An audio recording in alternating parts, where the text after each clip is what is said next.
Take the Danish village by storm. That's right. Carl Gescheiter is here now to tell us why the wine tasting room is so unique. Carl? Good morning, Patty and Randall. The owners of Carivintas Winery have been growing grapes and making wine for about 5 years, selling them primarily on the internet. However, a short month ago, they opened a tasting room with a few specific ideas.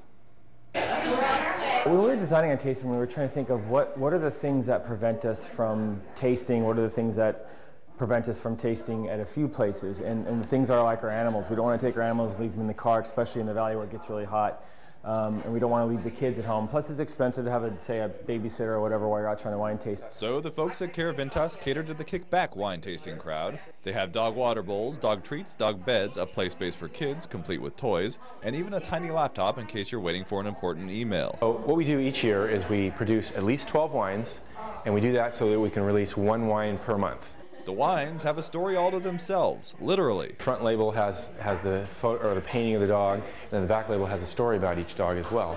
Dogs do cover a majority of the wine bottles, but the winery covers a huge spread of different charities. Well, we've worked with up to about 89 different nonprofits, all to do with animal care, feeding, rescue, that sort of stuff. They have several different wine clubs that benefit different groups, including dogs, cats, horses, and nature.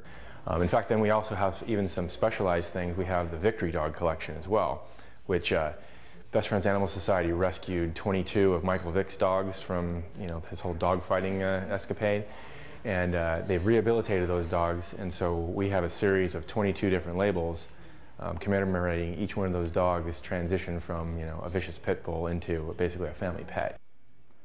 Now, through their various wine clubs, the winery contributes about 10% to different organizations. Something else they're doing is they're staying open later. During the weekend, they're open as late as 9 o'clock. That's almost unheard of in the wine tasting world. In the News Center, I'm Carl Gescheiter, your Central Coast News. Almost seems a little bit like a duh. Like, why didn't somebody think of this before? Right. Isn't it? Right.